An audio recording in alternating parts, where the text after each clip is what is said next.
Hello students, मैं प्रणय वर्मा स्वागत करता हूं आपका मैग्नेट ब्रेन्स हिंदी में, जो होता है फ्रॉम 8 to 12 एजुकेशन, वो भी बिल्कुल फ्री में। यहां पे आपको किसी भी सब्जेक्ट को पढ़ने के लिए कोई चार्ज नहीं देना है, या आप कोई वीडियो देखो ना आपके पास कोई ओटीपी आएगा। 100% फ्री एजुकेशन प्लेटफॉर्म है। चलिए आज स्टार्ट करने जा रहे हैं बिहार बोर्ड से कक्षा 8वीं की गणित, और आज करेंगे इसका अध्याय 11 जिसका नाम है सीधा और प्रतिलोम। और आज करने वाले हैं इसके क्या एमसीक्यूज। जी हां, एमसीक्यूज के अंदर वो सारे क्वेश्चन हम आपके लिए लेकर आए हैं जो बहुत ज्यादा इंपॉर्टेंट है आप लोगों के लिए। तो यहां पर हमारा सीधा और प्रतिलोम समानुपात का जो हमारा जो अध्याय है, इसका जो कंप्लीट चैप्टर रिवीजन है, और हमारा जो 11.1 इसको भी हम पूरा कंप्लीट कर चुके हैं, जरूर देखिएगा। और आज करने वाले हैं इसके एमसीक्यूज। देखते हैं एमसीक्यूज के अंदर क्या है।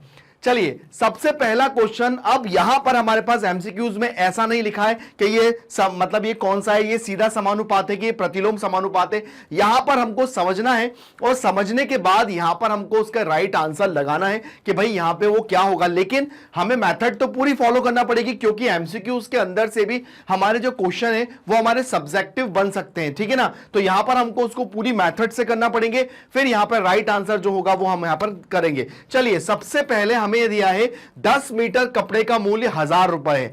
10 मीटर कपड़े का मूल्य 1000 रुपए है, तो 4 मीटर कपड़े का मूल्य होगा। देखिए, आप लोगों को एक बात बहुत अच्छे से समझ में आना चाहिए कि अगर यहां पर कपड़ा ज्यादा है तो प्राइस ज्यादा है, ठीक है। यहां पर कपड़ा कम है तो प्राइस भी कम होगा। मतलब ऐसा नहीं है कि जो सीधा समानुपात होता है उसके अंदर एक चीज बढ़ती है तो दूसरी चीज बढ़ती है, मतलब ऐसा भी नहीं होगा। यहां पर आप लोगों को यह चीज समझना है कि अगर 10 कपड़े का मूल्य 1000 रुपए है तो 4 मीटर कपड़े का मूल्य क्या होगा। तो यहां पर अगर ज्यादा कपड़ा खरीद रहा हूं तो ज्यादा पैसे लग रहे हैं, कम कपड़ा खरीद रहा हूं तो कम पैसे लगेंगे। तो यहां पर ऐसा नहीं है कि दोनों चीजें बढ़ेंगी, दोनों चीजें कम भी हो सकती हैं। एक कम होगी तो वहां से भी वो एक छोर से कम होगी तो दूसरी छोर से कम होगी। तो यह भी हमारा क्या होता है, एक सीधा समानुपात का उदाहरण होता है। तो चलिए, सबसे पहले जो हम पहली स्टेप करते हैं क्वेश्चन के अंदर, वो क्या करते हैं भाई, 4 मीटर कपड़े का मूल्य क्या होगा। तो हम यहां से लिखते हैं हल, और हल में लिखेंगे माना कपड़े का मूल्य x होगा। माना कपड़े का मूल्य x होगा। अब देखिए, यहां पर हम लिखेंगे कपड़े का मूल्य,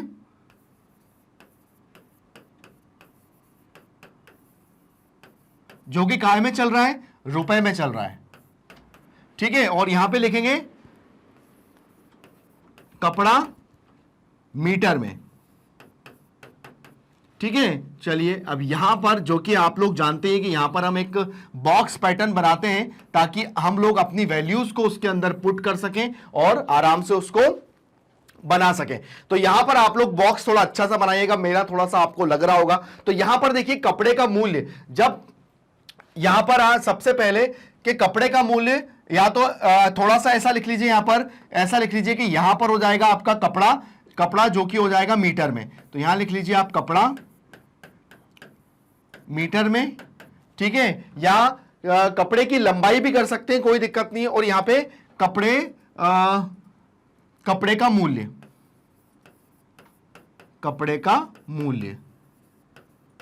ठीक है। तो यहां पे लिखा है 10 मीटर कपड़ा जो है उसका मूल्य 1000 रुपए है।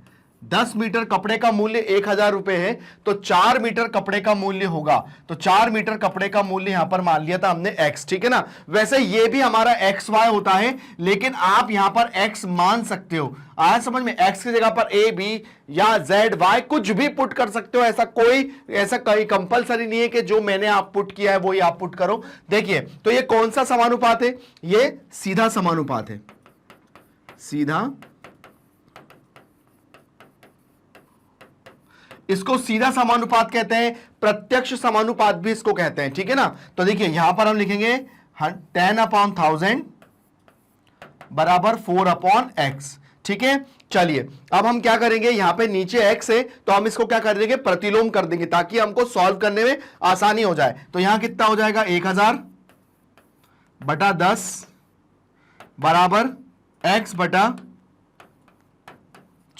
तो यहां पे 0 से 0 कैंसिल हो गई, हमने यहां पे मल्टीप्लाई कर दिया 100 में 4 का बराबर x। तो x बराबर कितना हो गया, 400 रुपए, ठीक है, x रुपए होगा, ऐसा कर लो। तो हमारा आंसर कितना हो गया 400।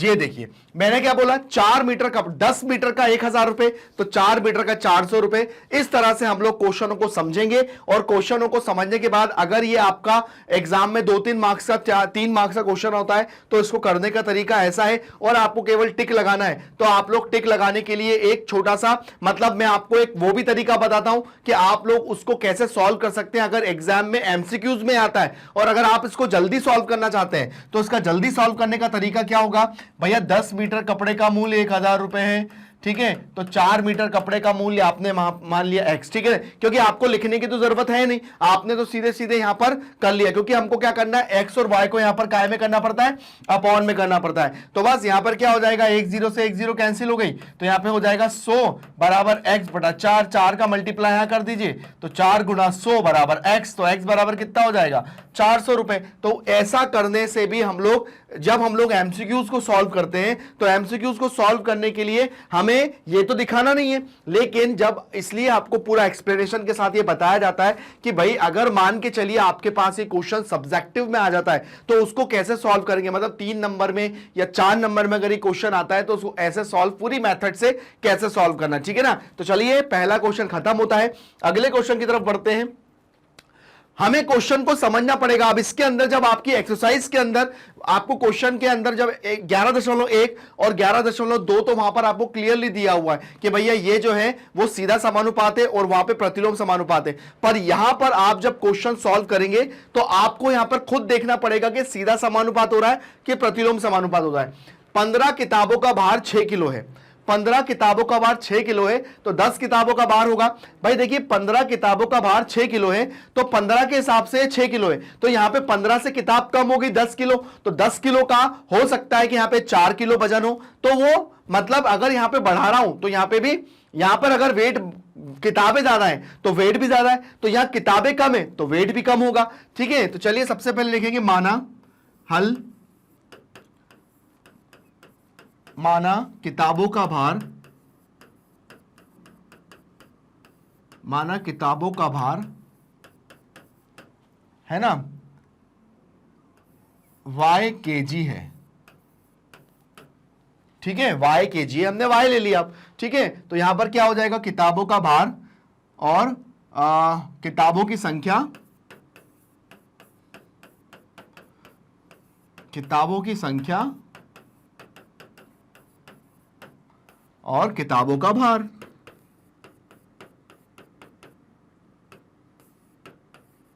किताबों का भार। तो देखिए यहां पर हमारा जो किताबों की जो संख्या है, यहां पे किताबों की जो संख्या है वो अगर 15 किताबें थी, यहां पे लिख लो आप केजी, 15 किताब थी तो उनका भार 6 था। यहां पर बोला है कि 10 किताबों का भार क्या होगा, तो 10 किताबों का भार हमने मान लिया था y। अब देखिए यहां पर किताबें कम है तो वेट भी कम होगा, तो ये क्या है, यह सीधा समानुपात है, यह सीधा समानुपात है। अब ये सीधा समानुपात है तो क्या हो जाएगा, देखिए यहां हो जाएगा 15/6 बराबर 10/y। अब ठीक है, अब हम इसको उलट पुलट कर देते हैं, तो यहां पे 6/15 हो जाएगा और यहां पे y/10 हो जाएगा, ठीक है। अब 10 को हम इधर ले आते हैं तो ये हो जाएगा 10 गुणा 6/15 बराबर y। तो 2 तिया 6, वो सॉरी 3 दूनी 6, 3 दूनी 6, 3 पंजे 15, 5 एकम 5, 5 दूनी 10, तो y बराबर हो जाएगा 4 kg, y बराबर हो जाएगा 4 kg, मतलब 4 किलो हो जाएगा भार, ठीक है। मतलब आपको क्वेश्चन समझ में आया कि 15 किताबों का भार अगर यहाँ पे 6 किलो है तो 10 किताबों का भार यहाँ पे 4 किलो हो जाएगा, किताबें कम तो भार भी कम, ठीक है। तो ये दोनों क्वेश्चन हमने बहुत अच्छे से किए और यहाँ पर दोनों क्वेश्चन के अंदर हमने दोनों को लॉजिक को समझा, क्वेश्चन क्या कह रहा है, क्वेश्चन को पकड़ने का तरीका क्या है, यहां पर आप लोगों को समझ में आना चाहिए। चलिए अगले क्वेश्चन पे चलते हैं। अगला क्वेश्चन दिया है कि 14 मीटर ऊंचे एक बिजली के खंभे की छाया छाया 10 मीटर है। ठीक है, तो समान स्थिति में उस पेड़ की ऊंचाई ज्ञात कीजिए जिसकी छाया 15 मीटर है। देखिए आप लोगों को एक बात बताऊं कि यहां पर अगर ऊंचाई पेड़ की बात कर रहे हैं, यहां पर अगर पेड़ की बात कर रहे हैं और बिजली के खंभे की बात कर रहे हैं, तो बिजली का खंभा यहां पर देखिए, यहां पर आपका जो बिजली का खंभा है ये कितना है, यहां पे बिजली का जो खंभा है वो कितना है, यहां पर आपका जो बिजली का खंभा जैसा बना देता हूं ताकि आपको वो खंभा जैसा लगे, तो यहां पे बिजली का जो खंभा है वो 14 मीटर है। कितना है? 14 मीटर है। अब 14 मीटर की जो छाया जा रही है, 14 मीटर की जो छाया जा रही है वो 10 मीटर जा रही है। ठीक है, 10 मीटर क्या हो गई, इसकी छाया हो गई। ठीक है, अब 14 मीटर के हिसाब से 10 मीटर छाया है, लेकिन यहां पर कह रहे हैं कि पेड़ जो है, पेड़ की जो छाया है, वो पेड़ की जो छाया है वो ज्यादा है। एक पेड़ है, उस पेड़ की छाया ज्यादा है, तो वो पेड़ कितना ऊंचा होगा? जाहिर सी बात है कि छाया इससे तो ज्यादा है, इससे ज्यादा है तो पेड़ लंबाई में भी ज्यादा होगा। पेड़ लंबाई में ज्यादा है तो पेड़ की छाया भी ज्यादा है। तो यहां पर ये भी कौन सा है? ये भी हमारा जो है वो सीधा समानुपात है। आप लोगों को ये चीज क्लियर समझ में आ गई होगी। तो चलिए सबसे पहले हम लिखेंगे, माना हल में, माना पेड़ की ऊंचाई, माना पेड़ की ऊंचाई स्मॉल एच है। ये हमने स्मॉल एच ले लिया, माना पेड़ की ऊंचाई स्मॉल एच है। ठीक है, अब देखिए यहां पर दो बातें हो रही हैं, एक तो उसकी लंबाई की, मतलब एक उसकी ऊंचाई की और एक उसकी छाया की। कभी भी आपको यहां पर पेड़ की ऊंचाई और पेड़ की छाया और खंबे, अगर इस तरह का अगर आपको क्वेश्चन आता है तो उसका जो टेबल बनाने का जो तरीका है, तो यहां पर हम लिखेंगे ऊंचाई। तो ऊंचाई काय में बोल रहे हैं? ऊंचाई हमको बोल रहे हैं यहां पर भी मीटर में, और जो छाया है, छाया है ये भी काय में बोल रहे हैं? ये भी हमको मीटर में कह रहे हैं। ठीक है, तो चलिए यहां पर अगर हम बात करते हैं, तो यहां पर हम बात करते हैं तो ये हो जाएगा हमारा, ये हो जाएगा हमारा पेड़, यहां पे लिख लीजिए ये खंबा, और यहां हो जाएगा पेड़। अब आपको क्लियरली समझ में आ रहा होगा कि भाई 14 मीटर ऊंचा खंबा है, ठीक है, तो उसकी छाया 10 मीटर है। तो अगर पेड़ कितना ऊंचा होगा तो हमने ले लिया स्मॉल एच, जिसकी छाया 15 मीटर है। अब आपको ये बिल्कुल समझ में स्थिति आ गई होगी। तो पेड़ अगर ऊंचा होगा तो छाया भी ज्यादा होगी। यहां पर पेड़, यहां पर जो खंबा था वो 14 मीटर था, तो उसकी छाया 10 मीटर थी। तो पेड़ की अगर छाया 15 मीटर है तो पेड़ की ऊंचाई भी ज्यादा होगी। तो हम लिखेंगे यह कौन सा अनुपात है? यह सीधा समानुपात है। यह सीधा समानुपात है। अब ये सीधा समानुपात है तो क्या हो जाएगा? देखिए ये हो जाएगा 14/10 बराबर h बटा 15। 15 को यहां ले आएंगे तो 14 गुणा 15/10 बराबर h। अब आप इसको कैंसिल कर दीजिए। काय से? देखिए यहां हो जाएगा 2 पंजे 10, 2 सत्ते 14, ठीक है, और ये हो जाएगा 5 एकम 5, 5 तिया 15, तो 7 तिया 21, तो h बराबर हो जाएगा 21 मीटर। 21 मीटर, तो यहां पे हमारा आंसर क्या हो जाएगा? 21 मीटर। तो बहुत समझ में एक चीज अच्छे से आ गई होगी कि अगर पेड़ ऊंचा है 21 मीटर तो उसकी छाया भी 15 मीटर है। ठीक है, तो ये लॉजिक क्वेश्चन है, बहुत अच्छे क्वेश्चन है। और जनरली अगर प्रैक्टिकल लाइफ में अगर देखा जाए तो इस तरह के क्वेश्चन हमसे आते हैं, पूछे जाते हैं, तो हम उनके आंसर इस तरह से देते हैं। तो ये एक बड़ा अच्छा क्वेश्चन है जो हमको समझ में आया। आगे बढ़ते हैं अगले क्वेश्चन की तरफ, देखते हैं हमारा अगला क्वेश्चन, नेक्स्ट क्वेश्चन क्या है। चलिए आते हैं नेक्स्ट क्वेश्चन की तरफ। एक रेलगाड़ी 75 किलोमीटर प्रति घंटे की चाल से चल रही है, तब 250 किलोमीटर की दूरी तय करने में कितना समय लगेगा? देखिए 75 किलोमीटर प्रति घंटे का मतलब क्या होता है कि यह गाड़ी 1 घंटे में 75 किलोमीटर कवर कर रही है। आया समझ में? अब कि समान चाल से चल रही है, मतलब अगर 1 घंटे में 75 किलोमीटर चलेगी तो ये 5 घंटे में कितना हो जाएगा? तो 75 × 5 करेंगे तो हमको समझ में आ जाएगा कि ये गाड़ी इतनी दूरी तय कर रही है इस घंटे में। तो हमें बताया कि ये 250 किलोमीटर की दूरी तय करने में कितना समय लगेगी। अब बताइए कि अगर इस गाड़ी को 250 किलोमीटर चलना है तो ये कितना समय लेगी, मतलब इसको कितना टाइम लगेगा। तो चलिए सबसे पहले हम लिखेंगे माना रेलगाड़ी को हल माना रेलगाड़ी को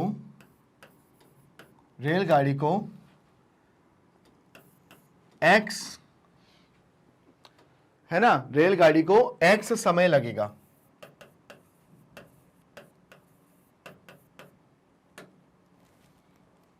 x समय लगेगा, है ना। क्या दिया हुआ है, एक रेलगाड़ी 75 किलोमीटर प्रति घंटे की चाल से चल रही है, तब 250 किलोमीटर की दूरी तय करने में कितना समय लगेगा। तो 250 किलोमीटर की दूरी तय करने में कितना समय लगेगा। तो चलिए सबसे पहले हम यहां पे लिखते हैं रेलगाड़ी की चाल और रेलगाड़ी का समय, जो कि काय में है, घंटे में और 4 किलोमीटर में चाल। ठीक है, तो यहां पर हमने अपना पूरा मॉडल तैयार कर दिया है। तो रेलगाड़ी 75 किलोमीटर 75 में चल रही है, ये मतलब 1 घंटे में 75 किलोमीटर चल रही है। तो यहां पर अगर हम ऐसा लिखें, इसको घंटे ना करके अगर हम इसको मिनट करें, तो यहां पर कितना हो जाएगा, ये 60 हो जाएगा। ठीक है ना, क्योंकि 1 घंटे में कितने होते हैं, 60 मिनट। अब उसके बाद यहां पर क्या दिया हुआ है कि 250 किलोमीटर की दूरी ये कितने घंटे में तय करेगी। तो यहां पर मैंने इसको ले लिया x, है ना, हमने x ले लिया। अब हम इसको सॉल्व करेंगे। देखिए जाहिर सी बात है कि यहां पर 75 और 60 की बात हो रही है कि 1 घंटे में 75 किलोमीटर चल रही है, तो यहां पर ये कितने घंटे में 250 किलोमीटर चलेगी। मतलब यहां पर दूरी कम थी तो समय कम लग रहा था, यहां पे दूरी ज्यादा है तो समय भी ज्यादा लगेगा। तो भाई ये कौन सा समानुपात है, हम लिखेंगे यह सीधा समानुपात है, सीधा समानुपात है। तो यहां कितना हो जाएगा, 75/60 बराबर 250/x। ठीक है ना। तो अब यहां पर क्या हो जाएगा, अब हम इसको कर देंगे पलट। तो यहां पर क्या हो जाएगा, ये 60/75 बराबर x/250। अब 250 इधर आ जाएगा, तो 250 गुणा 60/75 बराबर x। ठीक है ना। अब देखिए क्या हो जाएगा, 25 से चला जाएगा, 25 दिया 75 और 25 से कम 25, फिर ये हो जाएगा 3 दूनी 6। तो ये यहां पे भी हो जाएगा। तो x बराबर कितना हो जाएगा, x बराबर हो जाएगा 200 मिनट।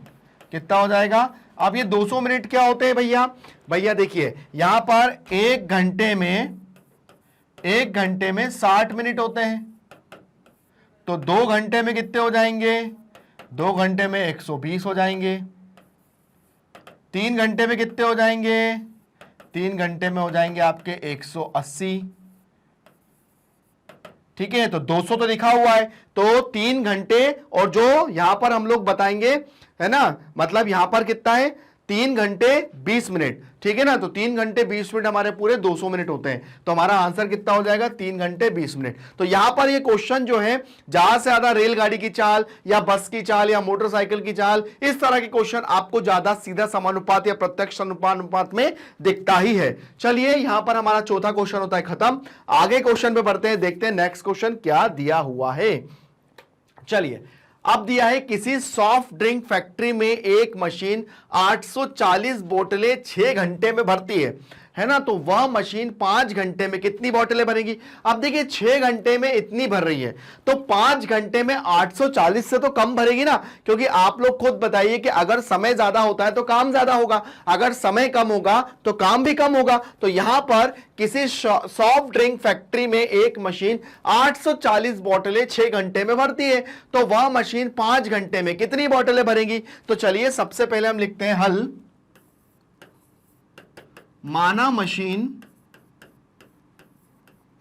मशीन x बोतलें भरेगी,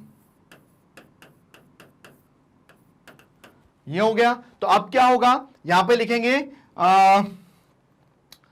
यहां पर लिखेंगे कि भाई बोतलों की संख्या और एक सॉफ्ट ड्रिंक फैक्ट्री में एक मशीन 840 है, मतलब मशीन द्वारा, या तो देखिए इतना ज्यादा लंबा तो हो जाएगा, तो यहां पे लिखेंगे बोतलों की संख्या और यहां पर क्या लिखेंगे, मशीन द्वारा समय। ठीक है, मतलब क्या हो जाएगा कि किसी सॉफ्ट ड्रिंक फैक्ट्री में एक मशीन 840 बोतलें 6 घंटे में भरती है। तो दोनों जगह मशीन की बात हो रही है, तो यहां पर हम क्या लिखेंगे, हम लिखेंगे बोतलों की संख्या,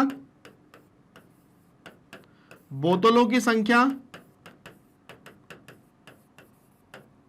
और यहां हो जाएगा मशीन द्वारा समय। ठीक है, अब देखिए बोतलें की संख्या, मतलब एक सॉफ्ट ड्रिंक में 840 बोतलें बन रही हैं 6 घंटे में। ठीक है, तो 5 घंटे में, 5 घंटे में, ठीक है, समय यहां पर घंटे की बात हो रही है, तो यहां पर आप लिख लीजिए समय घंटे में। तो यहां पर 5 घंटे में वो कितनी बोतलें भरेगी, हमने लिख दिया वो x बोतलें भरेगी।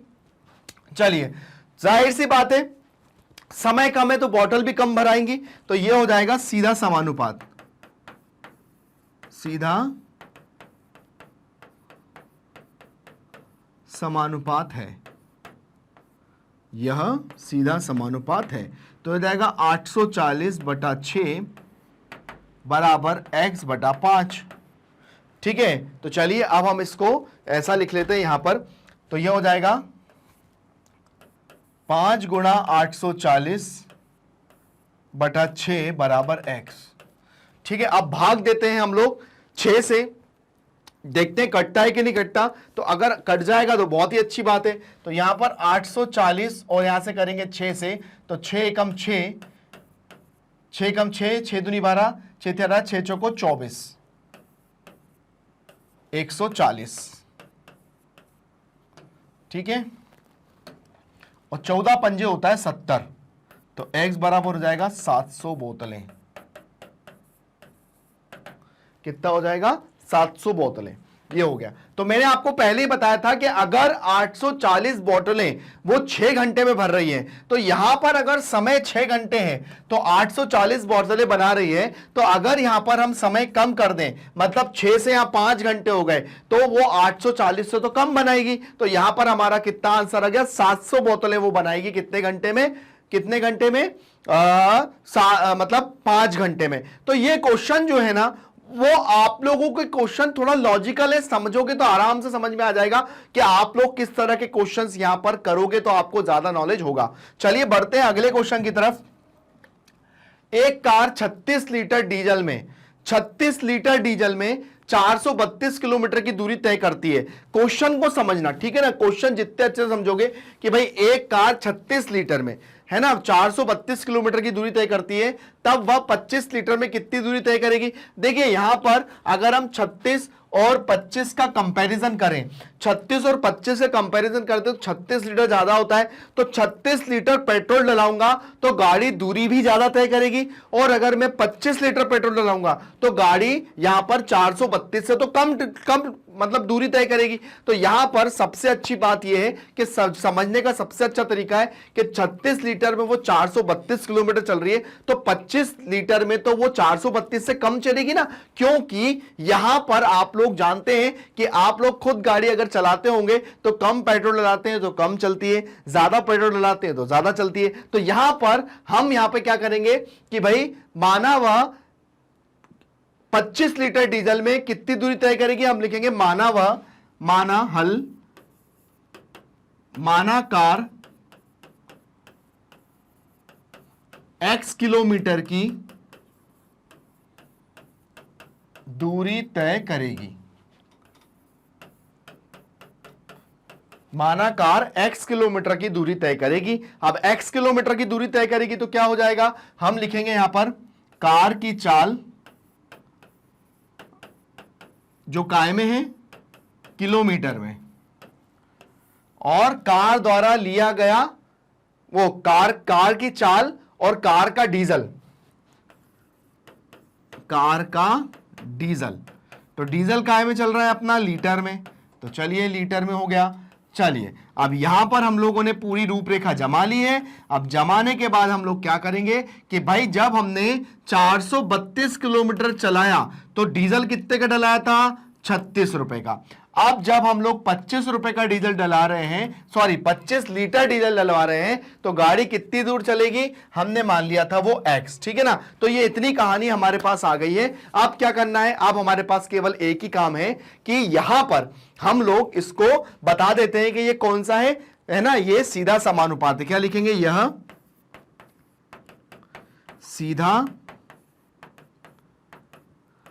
समानुपात है। तो ये क्या हो जाएगा, 432/36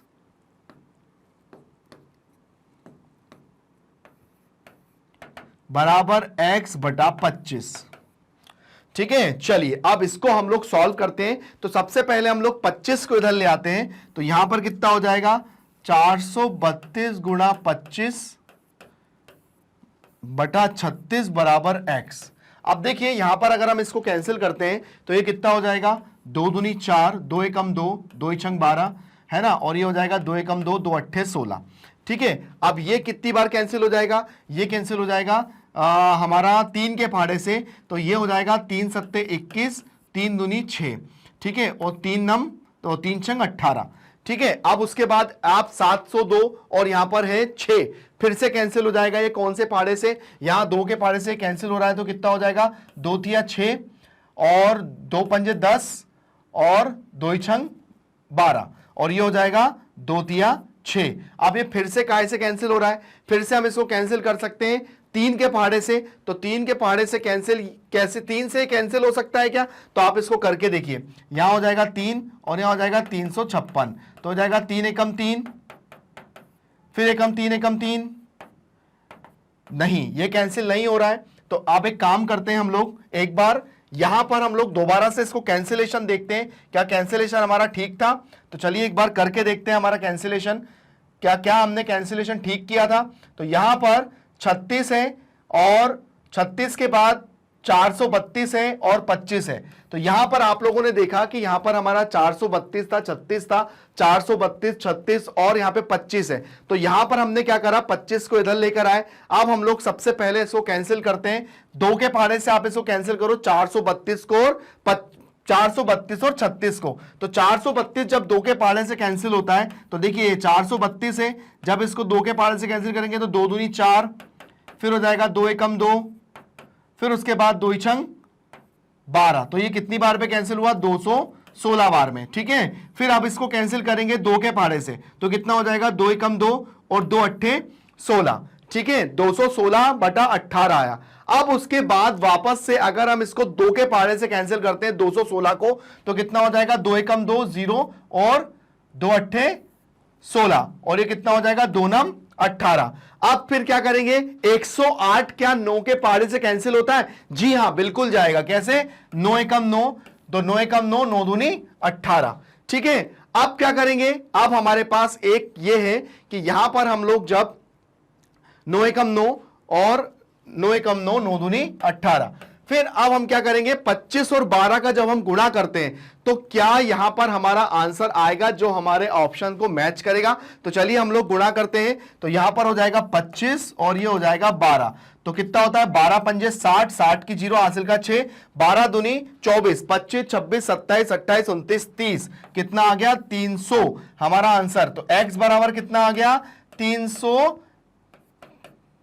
300 किलोमीटर, मतलब 25 लीटर में, वो 25 लीटर में हमारी गाड़ी कितनी चलेगी, 300 किलोमीटर आराम से चल जाएगी। तो हमारा आंसर कितना आ जाएगा, 300 किलोमीटर। ठीक है, तो यहां पर आप लोगों ने क्या देखा कि हमारा जो क्वेश्चन था, क्वेश्चन में हम लोगों ने यहां पर अपना कैंसिलेशन करने के बाद हमने एक बार दोबारा से कैंसिल किया कि क्या हमने बिल्कुल ठीक किया था। तो हमने बिल्कुल कैलकुलेशन को पूरा चेक किया, चेक करने के बाद हमने देखा कि भाई ये किसके टेबल से जाएगा, कैसे जाएगा, फिर उसके बाद हमने पूरा मल्टीप्लाई करने के बाद फिर हमने देखा कि हाँ ये बिल्कुल सही आंसर आ रहा है कि भाई जो 25 लीटर अगर गाड़ी में डीजल डलाया जाएगा तो वो 300 किलोमीटर चलेगी। देखिए यहां पर मैंने आपको एक चीज पहले ही बताई थी कि 36 लीटर में वो गाड़ी 432 चल रही है, तो अगर मैं 36 से कम डीजल डलाऊंगा 25 लीटर तो वो गाड़ी 432 से तो कम चलेगी। तो 432 से कम चली तो कितनी चली, 300 किलोमीटर चली। तो हमारा राइट आंसर कितना आ गया, 300 किलोमीटर। तो ये बहुत अच्छे क्वेश्चन है जो आपके नॉलेज को बहुत अच्छे से बढ़ाएंगे। आप लोगों को समझ में आना चाहिए कि हमने क्वेश्चन कैसे किए, किस तरह से किए। बहुत अच्छे तरीके से हमारे क्वेश्चन सॉल्व हो गए। चलिए आते हैं अगले क्वेश्चन पे, क्वेश्चन नंबर 10। अगले क्वेश्चन है क्वेश्चन नंबर 7। कागज की 9 शीटों का भार 30 ग्राम है, तब कितनी शीटों का भार 1/4 किलोग्राम होगा। तो चलिए यहां पर सबसे पहली बात, यहां पर हम लोग बात कर रहे हैं किलोग्राम की और यहां कर रहे हैं बात ग्राम की। तो यहां पर किलोग्राम और ग्राम के लिए सबसे पहले आपको यह समझना पड़ेगा कि अगर मैं इसको यहां पर चेंज करूंगा या इसको चेंज करूंगा तो मुझे आंसर कितना चाहिए, दोनों में से किसी को मेरे को चेंज करना पड़ेगा। या तो मैं किलोग्राम में चेंज करूं या ग्राम में चेंज करूं। हमें यह पता है कि देखिए सबसे पहले मैं इसको सही करूं। पहले लिखा है 1 किलोग्राम बराबर कितना होता है, 1 किलोग्राम बराबर होता है 1000 ग्राम। होता है कि नहीं होता? क्यों भाई, अगर हम कहीं जाते हैं, मार्केट जाते हैं, तो मार्केट जाने में हम लोग क्या करते हैं भाई, मार्केट जाते हैं तो मार्केट में हम लोग क्या करते हैं, कोई चीज अगर तुलवाते हैं, भैया 1 किलो दे दो, तो आजकल तो डिजिटल तराजू चल रहे हैं, तो वहां पर हम देखते हैं कि अगर 1000 हो जाता है तो वो 1 किलो के बराबर हो जाता है। तो यहां पर हमको ये दिया है, अब हमें ये दिया है किलोग्राम। अगर मैं इसको ग्राम में चेंज करता हूं, तो अगर आप इसको ग्राम में चेंज कर रहे हो तो कि कागज की 9 शीटों का भार 30 ग्राम है, तब कितनी शीटों का भार 1/4 किलोग्राम होगा। तो चलिए सबसे पहले आप इन दोनों को काय में भी चेंज कर सकते हो। जैसे हमको ये दिया है किलोग्राम में, जब आप इसको मल्टीप्लाई कर दोगे 1000 से तो ये ग्राम में चेंज हो जाएगा, या मैं भाग दे दूंगा तो ये किलोग्राम में चेंज हो जाएगा। तो चलिए सबसे पहले यहां दिया है कितना, 1/4, तो 4 एकम 4 और 1 5, तो 5/4 किलोग्राम, 5/4 किलोग्राम है। ठीक है, तो अगर मैं इसको ग्राम में चेंज करूंगा तो ये कितना हो जाएगा, हम इसमें 1000 का गुणा कर देंगे तो 5/4 इंटू 1000 ग्राम हो जाएगा। ठीक है, ये हो जाएगा। अब क्या हो जाएगा, यहां पर हम इसको, ये कितना है, इसको आप कैंसिल कर सकते हैं। कैंसिल करने पे आपका आंसर क्या आएगा, अब आप इसको 2 के पहाड़े से कैंसिल कर दीजिए, कितना हो जाएगा, 2 पंजे 10 और 2 दूनी 4, फिर कैंसिल हो जाएगा, 2 दूनी 4, 2 पंजे 10 और ये 0, तो ये कितना हो जाएगा, 0, 5 25 की 5 हासिल का 2 और 5 दूनी 10 और 2 12, तो ये हो जाएगा 1250 ग्राम। आया समझ में, ये 1250 ग्राम हो गया। आप इसको अच्छे से अपने पास एक नोट करके रख लीजिए कि हमने इसको किलोग्राम को कैसे ग्राम में चेंज किया। चलिए सबसे पहले हम लिखेंगे हल, माना शीटों की संख्या, माना शीटों की संख्या x है। ठीक है, तो हम लिखेंगे कागज की शीटों की संख्या, कागज की शीटों की संख्या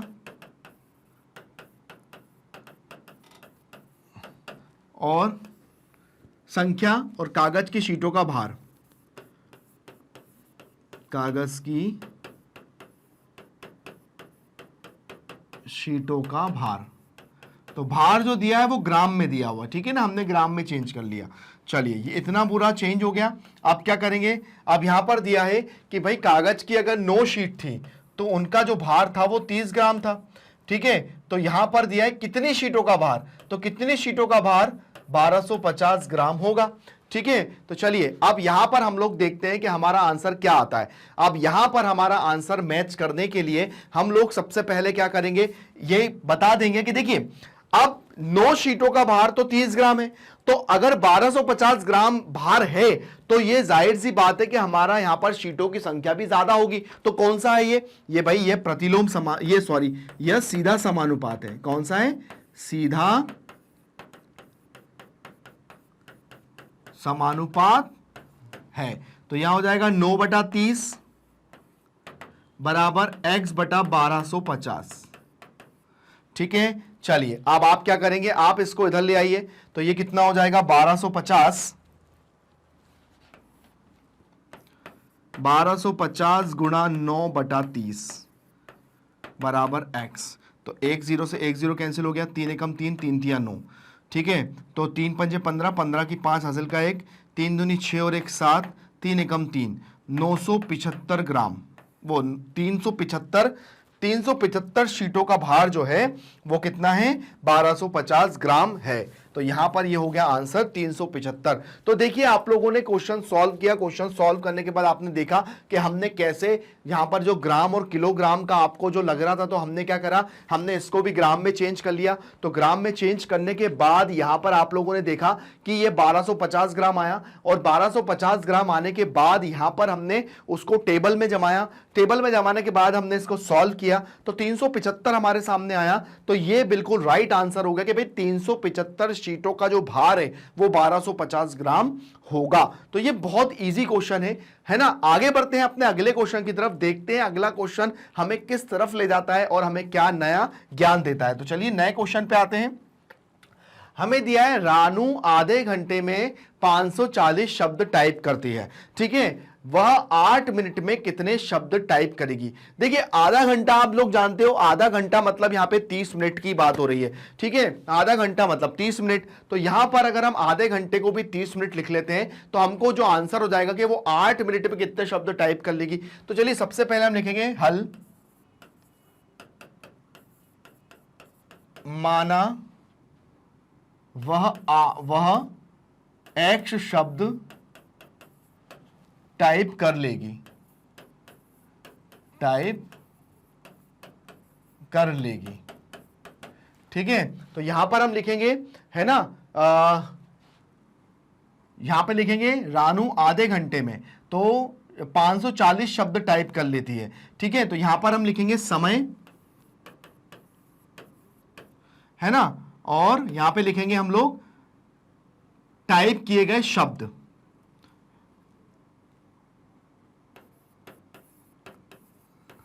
टाइप, यहां पे लिख लीजिए केवल शब्द, ऐसा लिख लीजिए शब्द। तो यहां पे समय जो है वो मिनट में चल रहा है, ठीक है, समय जो है वो मिनट में चल रहा है। तो देखिए कि रानू आधे घंटे में, तो आधे घंटे का मतलब 1 घंटा मतलब 60 मिनट, तो आधा घंटा मतलब 30 मिनट, तो 30 मिनट में वह 540 शब्द टाइप कर लेती है, ठीक है। तो वो 8 मिनट में कितने शब्द टाइप कर लेगी। देखो 30 मिनट में मतलब आधा घंटा जो होता है, आधा घंटा होता है, उसमें वो 540 शब्द कर रही है। मतलब यहां पर अगर आधा घंटा है तो 540 है। अब यहां पे मैंने आधे घंटे से कम 8 मिनट कर दिए। अब 8 मिनट कर दिए तो जाहिर सी बात है कि शब्द टाइप के जो होंगे वो भी कम होंगे। तो ये कितना हो जाएगा, यहां पर हो जाएगा यह सीधा समानुपात है, सीधा समानुपात है। तो यहां हो जाएगा 30/540 बराबर x/x 8/x। तो 0 से 0 कैंसिल हो गया। अब इसको आप ऊपर ले जाइए तो ये हो जाएगा 54/3 बराबर x/8, ठीक है। अब क्या हो जाएगा, है ना, 54/3 और x/8। अब 8 को भी इधर लेकर आ जाइए, तो 8 गुणा 54/3 बराबर x। अब 3 से इसको कैंसिल करिए, तो 3 से 3 एकम 3 6 3 3 3 को 12 3 5 15। भाई ये कैंसिल हो रहा है कि नहीं हो रहा है। तो यहां पर सारी चीजें आप लोग देख लीजिए कि ये किस तरह से कैंसिल हो सकती है कि नहीं हो सकती है। तो यहां पर आपके सामने जो क्वेश्चन है वो कैसे है, इसको कैसे सॉल्व करना है। तो यहां पर यहां हो जाएगा, देखिए 54 जब इसको कैंसिल करेंगे तो हो जाएगा, देखिए ध्यान से देखिएगा, तो 3 एकम 3 3 अट्ठे 24, कितना हो जाएगा 18, और 18 अट्ठे होता है 144, ठीक है। अगर आपको बहुत से क्वेश्चनों को देख के लगता है कि ये नहीं हो पाएगा, पर आपको अपना ज्ञान नहीं लगाना है, आपको इसको भाग दे के देखना है कि ये हो रहा है। अगर ये भाग दे के देखने में क्लियरली हो रहा है तो आप ये समझ जाइए कि आपका आधा काम हो गया। तो यहां पर कितने शब्द टाइप किए उसने, है ना, 8 मिनट में 144 शब्द टाइप किए। तो ये बहुत अच्छे और बहुत ही बढ़िया क्वेश्चन है जो कि आपको एक नया नॉलेज दे रहे हैं। आपको ये चीज समझ में आ रही है कि हाँ भाई हमारा क्वेश्चन करने का और सीखने का तरीका क्या है। यहां हो जाता है हमारा क्वेश्चन खत्म। आगे आते हैं अपने नवे क्वेश्चन के ऊपर, देखते हैं नवा क्वेश्चन क्या दिया हुआ है और हमें क्या नॉलेज दे रहा है। तो यहां पर अगला क्वेश्चन आ रहा है, एक टैक्सी 150 किलोमीटर की का है ना 2550 रुपए किराया लेती है, तब वह 124 किलोमीटर का कितना किराया लेगी। तो चलिए मैं आपको बताता हूं, एक बार आप इस क्वेश्चन को करके देखिए, फिर मैं आपके सामने आता हूं। तो चलिए यहां पर अगर हम एक छोटी सी बात समझें कि 150 किलोमीटर है और यहां पे 124 किलोमीटर है, तो यहां पर किलोमीटर ज्यादा है, यहां किलोमीटर कम है। तो इस किलोमीटर के हिसाब से ये जो पैसे लग रहे हैं वो कितने लग रहे हैं, 2550 रुपए लग रहे हैं। पर यहां पे अगर किलोमीटर हम लोग कम बात कर रहे हैं तो हमारा जो पैसे हैं वो भी कम लगेंगे ना। तो बस यही लॉजिक को हमने समझा। तो हम लोग लिखेंगे हल, है ना, तब वह 124 किलोमीटर का कितना किराया लेगी। हम लेंगे माना वह, है ना, x किराया, x रुपए किराया, x रुपए किराया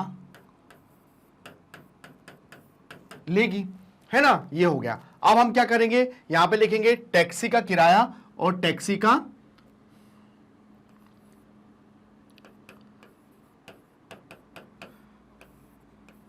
का किलोमीटर और टैक्सी का किराया, टैक्सी का किराया रुपए में, ठीक है। चलिए तो यहां पर अगर 150 किलोमीटर चल रहे हैं तो किराया लग रहा है 2550 रुपए, और अगर हम यहां पर 124 किलोमीटर चलेंगे तो किराया हमने ले लिया x। चलिए अब हम इसको बताते हैं कि यह भी क्या है, सीधा समानुपात है। यह सीधा समानुपात है। तो यहां हो जाएगा 150 बटा बराबर 124 बटा x, ठीक है ना। अब हम इसको अल्टी पल्टी कर देते हैं, 10 से 10 कैंसिल हो जाएगी। तो यहां कितना हो जाएगा, 255 बटा 15 बराबर x बटा 124। अब ये क्या हो जाएगा, देखिए ये हो जाएगा 55 55 0 5 एकम 5, और ये कितना हो जाएगा 5 तिया 15, है ना। अब एक काम ये करते हैं, यहां पर यह हो जाएगा 501 गुणा 124 बटा 3, और ये है 55 और यहां पर 55, एक सेकेंड, यहां हो जाएगा 1, ठीक है, यहां पे भी हो जाएगा 1, है ना। आप क्या करेंगे, अब यहां पर अगर हम इसको कैंसिल करते हैं तो ये कैंसिल हो जाएगा 3 से, तो कितना हो जाएगा 3 एकम 3 और 3 सत्ते 21, ठीक है, ये हो जाएगा। अब उसके बाद हम 124 का गुणा कर देते हैं 17 से, तो 124 गुणा, तो 17 चौको 68, 68 की 8 हासिल का 6, 17 दूनी 34, 34 से 40, 40 की 0 हासिल का 4, 17 एकम 17, 18 19 20 21, तो यहां आ जाएगा 2108 रुपए। कितना हो जाएगा 2108 रुपए। तो मैंने आपको बताया था कि भाई जाहिर सी बात है कि यहां पर अगर हम 124 किलोमीटर अगर हम चल रहे हैं, 124 किलोमीटर चल रहे हैं, तो इसका जो किराया वो भी कम होगा, क्योंकि यहां क्या था, ज्यादा चल रहे थे तो ज्यादा किराया लग रहा था, यहां कम चल रहे हैं तो कम किराया लग रहा है। तो बहुत इजी क्वेश्चन है जो कि हमारा सॉल्व हो गया। 9वें क्वेश्चन को हमने सॉल्व कर लिया। आगे बढ़ते हैं 10वें क्वेश्चन की तरफ, देखते हैं 10वां क्वेश्चन क्या है, कैसे करना है। 15 मीटर कपड़े का मूल्य 981 रुपए है, तो 1308 रुपए में कितना कपड़ा खरीदा जा सकता है। देखिए जाहिर सी बात है कि यहां पर पैसे लग रहे हैं 981 रुपए, तब हम 15 मीटर कपड़े ले रहे थे। अब यहाँ पे 1308 रुपए लग रहे हैं, तब 1308 रुपए अगर कपड़े लग रहे हैं, मतलब 1308 रुपए का हमें कपड़ा मिल रहा है, तो वो ज्यादा मिलेगा ना 15 से। तो ये भी कौन सा है, ये भी सीधा समानुपात है। तो चलिए हम लिखेंगे यहां पर कपड़े का मूल्य और कपड़े का मूल्य, और जो कपड़ा है वो मीटर की बात कर रहे हैं हम, ठीक है ना। तो यहां पर कपड़े का मूल्य लिखेंगे, हल में कितना कपड़ा खरीद सकता है, हम लिखेंगे माना x मीटर कपड़ा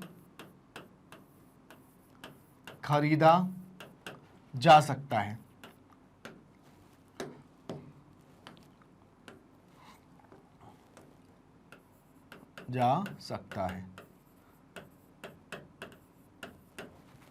ठीक है, माना x मीटर कपड़ा खरीदा जा सकता है। तो देखिए यहां पर आ जाएगा कपड़े का मूल्य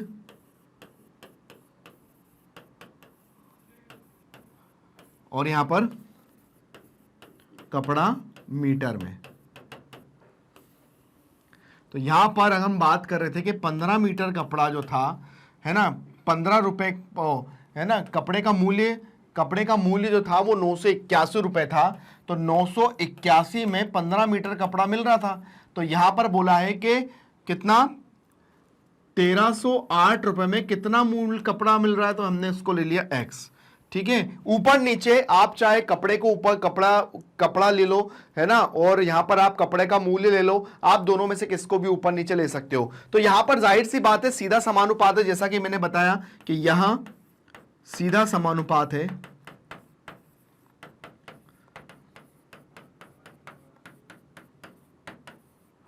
ठीक है, तो यहां हो जाएगा 981/15 और यहां हो जाएगा 1308/x। ठीक है, तो चलिए अब हम लिख लेंगे यहां पर इसको कि 15/981 बराबर x/1308। चलिए अब आपको क्या, देखिए आप सबसे पहले काम क्या करिए, क्या 15 और 981 को मैं कैंसिल कर सकता हूं? तो एक 3 ऐसा पहाड़ा है जिससे आप इसको कैंसिल कर सकते हो। कितने, ये हो जाएगा 3 पंजे 15 और ये हो जाएगा 3 तिया 9, उसके बाद यहां बचेगा 8, तो फिर आ जाएगा 3 दूनी 6 और 3 सत्ते 21, तो यहां बचेगा 5, है ना, और 327, और अगर हम इसको 1308 को इधर ले आते हैं तो यहां बचेगा x, है ना। अब ये और कैंसिल हो जाएगा। देखिए अगर मैं इसको 3 से कैंसिल कर सकता हूं तो ये भी मैं कोशिश करूंगा कि इसको 3 से कैंसिल कर दूं।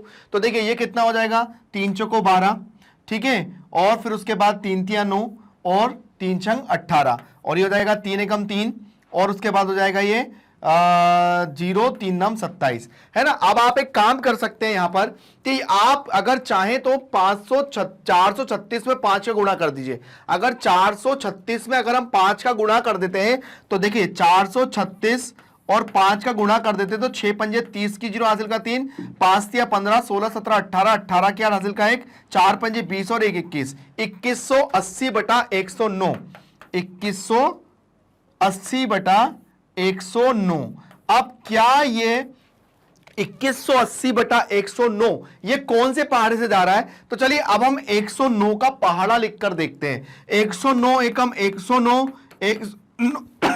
109 दूनी, तो 9 दूनी 18, 18 की 8 हासिल का 1 और 2 एकम 2, 218 बिल्कुल आ गया, और एक 0 है, तो मतलब 109 दूनी 218 होता है। तो x बराबर यहां पर 20 कितना आ जाएगा, 20 मीटर। तो x बराबर यहां पे कितना आ गया, x बराबर आ गया यहां पर 20 मीटर। तो इस तरह से क्वेश्चन को हमने कैसे सॉल्व किया, किस तरह से हम इससे क्वेश्चन के एंड तक आए, ये सारी चीजें हमने देखी और हमारा आंसर कितना आ गया, 20 मीटर। तो अच्छे क्वेश्चन है, समझने लायक है। अगर आप इनको बहुत अच्छे से देखेंगे तो आपको ये समझ में अच्छे से आएंगे। आगे आते हैं अगले क्वेश्चन की तरफ।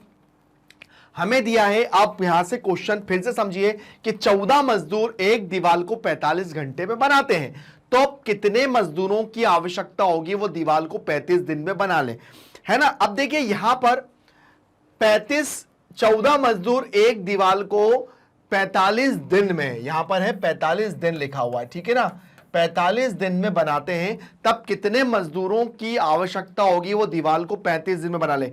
देखिए 14 मजदूर 45 दिन में बना रहे हैं, तो मेरे को क्या करना पड़ेगा कि अगर मेरे को 45 दिन में बनाना है तो यहां पे मजदूरों की संख्या को मुझे बढ़ाना पड़ेगा। अगर मजदूरों की संख्या को बढ़ेंगे तब जाके यहां पे काम कम होगा। ठीक है, तो अगर यहां पे बढ़ाते हैं, यहां पे बढ़ाते हैं और इधर कम करते हैं, तो ये होता है हमारा प्रतिलोम समानुपात। कौन सा समानुपात होता है? प्रतिलोम समानुपात। कि अगर हम मजदूरों को बढ़ा देंगे तो काम करने वाले जो समय है वो क्या, काम करने वाले जो दिन है वो कम हो जाएंगे। तो लिखेंगे हल, हल में लिखेंगे क्या, लिखेंगे कि भाई माना x मजदूरों की आवश्यकता होगी, माना x मजदूरों की आवश्यकता, माना x मजदूरों की आवश्यकता होगी। अब x मजदूरों की आवश्यकता होगी तो यहां क्या होंगे, मजदूरों की संख्या, मजदूरों की संख्या और काम करने के दिन, है ना, या लिखेंगे मजदूरों की संख्या और दीवार बनाने के दिन, दीवार बनाने में दिन। ठीक है, ये लिख लिया। अब देखिए यहां पर हम इसको करेंगे कैसे, इसका लॉजिक समझिएगा। हमें दिया है कि 45, है ना, क्या दिया है, 14 मजदूर, है ना, 45 दिनों में वो दीवार बना लेते हैं। तो कितने मजदूरों की आवश्यकता होगी जो इसको कितने दिन में बना लेंगे, 35 दिन में बना लेंगे। तो ये कौन सा है, प्रतिलोम समानुपात है। कौन सा है ये, प्रतिलोम समानुपात है, प्रतिलोम समानुपात है। तो प्रतिलोम समानुपात है तो क्या हो जाएगा, प्रतिलोम समानुपात में हमारा जो x इंटू वाई बराबर k होता है, मतलब ये x है और ये y है, तो इन दोनों का मल्टीप्लाई हो जाता है। ठीक है ना, तो यहां पर आ जाएगा 14 गुणा 45 बराबर x गुणा 35। ये हो जाएगा, 35 को नीचे ले आएंगे तो ये क्या हो जाएगा भाई, 14 गुणा 45 बटा 35 बराबर x। ठीक है, चलिए अब क्या हो जाएगा, 7 दूनी 14 और 7 पंजे 35, 5 एकम 5, 5 नम 45, 9 दूनी 18, तो x बराबर हो जाएगा 18 मजदूर। जब 14 मजदूर उसको कितने में, 45 दिन में बना रहे थे, तो 18 मजदूर उसको 35 दिन में बना लेंगे। हमारी मजदूरों की संख्या कितनी हो जाएगी, 18। तो ये क्वेश्चन आपने देखा कि इस क्वेश्चन में जो करने का जो तरीका है, जो प्रतिलोम समानुपात होता है वो कैसे होता है, और यहां पर प्रतिलोम समानुपात को सॉल्व करने के लिए हमको क्या करना पड़ता है, ये सब आपको यहां पर क्लियरली दिख रहा है। बहुत ईजी क्वेश्चन था। आगे बढ़ते हैं अपने अगले क्वेश्चन की तरफ। यहां पर जो हम लोग सीधा या प्रत्यक्ष समानुपात कर रहे हैं, या फिर हम जब प्रतिलोम समानुपात कर रहे हैं, तो उसके अंदर क्वेश्चनों को ढंग से समझना है, क्वेश्चन क्या कह रहे हैं, फिर हमें आगे बढ़ना है। चलिए आगे क्वेश्चन की तरफ आते हैं। हमें आगे दिया है 45 आदमी एक काम को 49 दिनों में पूरा करते हैं। यदि वह काम 35 दिन में पूरा हो तो कितने मजदूरों की आवश्यकता होगी। तो यह क्वेश्चन कहीं ना कहीं हमारे पहले वाले क्वेश्चन जैसा ही है। अब इसको क्या करना है, देखिए ध्यान से समझिएगा कि 45 आदमी हैं, उस काम को 49 डेज में कर रहे हैं, है ना। तो यहां पर 35 दिनों में पूरा काम होता है। अब 49 दिनों में हो रहा है, अब वो 35 दिनों में हो रहा है, तो यहां पर 45 से मुझे संख्या बढ़ाना पड़ेगी, मजदूरों की संख्या बढ़ाना पड़ेगी, तभी तो वो काम 35 दिन में हो जाएगा।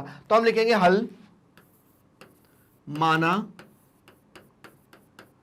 x मजदूरों की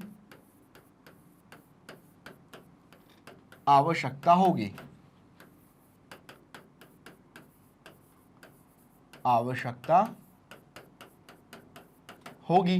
ठीक है, तो यहां पे लिखेंगे मजदूर 45 आदमी एक काम को 49 दिनों में पूरा करते हैं, तो वही काम 35 दिन में पूरा होता है। तो कितने मजदूर या कितने आदमियों की आवश्यकता होगी, तो हम लिखेंगे मजदूरों की संख्या, मजदूरों की संख्या, और यहां हो जाएगा काम करने के दिन। तो यहां पर क्या हो जाएगा, अगर 45 आदमी हैं या 45 मजदूर हैं तो 49 डेज में हो रहा है। तो यहां पर अगर वही काम 35 दिन में हो तो कितने मजदूरों की आवश्यकता होगी, जिसको हमने ले लिया x। तो ये कौन सा है, जाहिर सी बात है ये भी हमारा प्रतिलोम समानुपात है। क्या है, प्रतिलोम समानुपात है। तो ये हो जाएगा 45 गुणा 49 और ये हो जाएगा x गुणा 35। अब वही 35 को नीचे ले आते हैं तो भाई ये हो जाएगा 45 गुणा 35, 45 गुणा 49/35 बराबर x। तो 7 7 49, 7 5 35, 5 9 45, 9 7 63। कितने मजदूरों की आवश्यकता होगी, 63 मजदूरों की आवश्यकता होगी, जो कि उस काम को वो 35 दिनों में पूरा कर लेंगे। ठीक है ना। देखो ये जो हमारा प्रतिलोम समानुपात होता है वो ये होता है कि अगर आपको कोई भी काम में जितना समय लग रहा है ना, जैसे मान के चलिए अभी आपके घरों में अभी क्या हो रहा होगा, जैसे कोई काम वाम चलता है, आप लोग भी काम वाम कराते हैं, तो आप लोग को बोलते हैं कि भैया आपको ये घर बनवाना है, तो आपको वो घर बनवाने में भैया कितना टाइम लग रहा है। अब उनने बोला भैया आपका ये पूरा छोटा मोटा काम मिला के आपको 1 हफ्ता लगेगा। आप बोलोगे भैया 1 हफ्ता तो नहीं, बहुत ज़्यादा हो जाएगा, मेरे पास इतना समय नहीं है, आप एक काम करो, मुझे तो ये काम आप 3-4 दिन में कर दो। तो बोलेंगे भैया एक काम करो, अगर आपको 3-4 दिन में कराना है तो मजदूरों की संख्या बढ़ा लो। तो मजदूरों की संख्या बढ़ा लेंगे तो मेरे काम करवाने के जो दिन है वो कम हो जाएंगे। तो जाहिर सी बात है कि जब भी नंबर ऑफ मेंबर ज्यादा होंगे तो काम जल्दी होगा, और नंबर ऑफ मेंबर कम होंगे तो काम करने में टाइम लगेगा। तो यहां पर यही लॉजिक होता है प्रतिलोम समानुपात का, कि जितना ज्यादा संख्या में लोग होंगे काम उतना कम हो जाएगा, और जितनी संख्या में लोग कम होंगे काम उतना ज्यादा बढ़ जाएगा। तो यहां पर क्वेश्चन का मतलब यही है। तो हमारा 12वां क्वेश्चन हो गया। आगे बढ़ते हैं अपने अगले क्वेश्चन पे, देखते हैं क्या दिया हुआ है। 6 पाइप एक टंकी को 1 घंटे 24 मिनट में भरते हैं।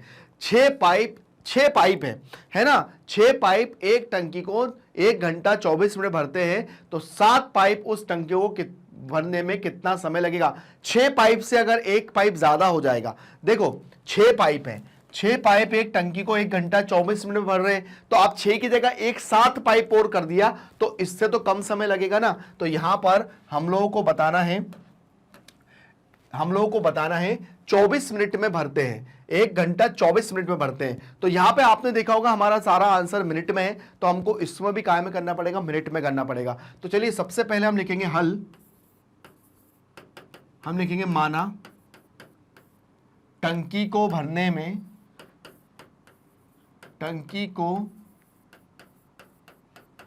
में x मिनट का टाइम लगेगा, समय लगेगा।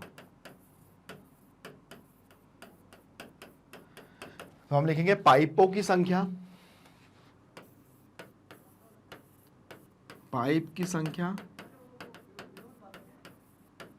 और टंकी भरने में समय।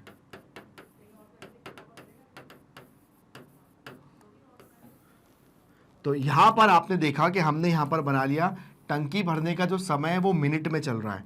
ठीक है, तो टंकी भरने का जो समय है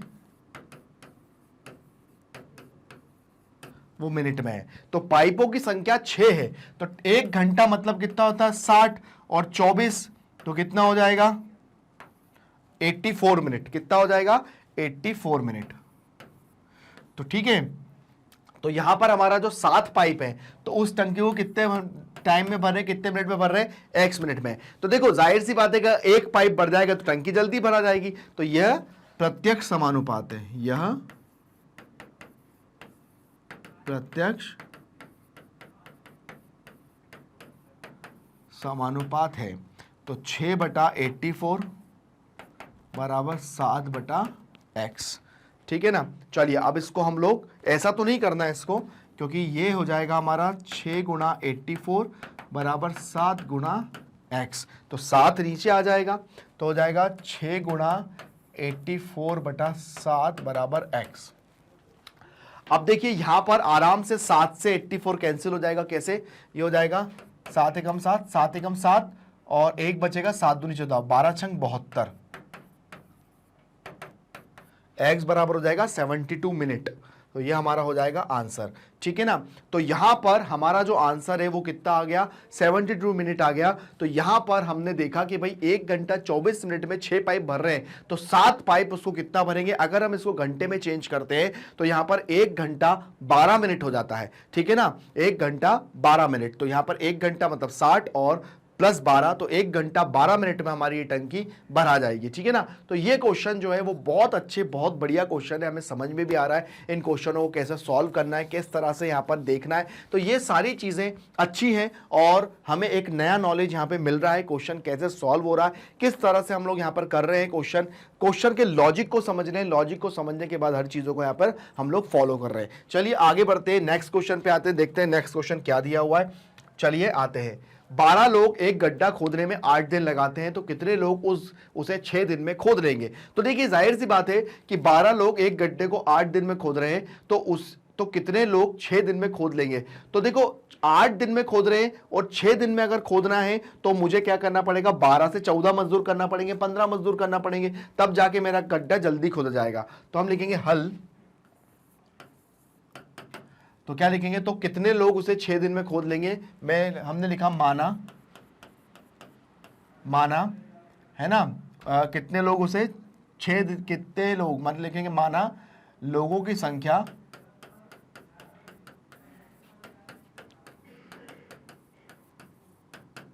x है, ठीक है। तो हम लिखेंगे यहां पे लिखेंगे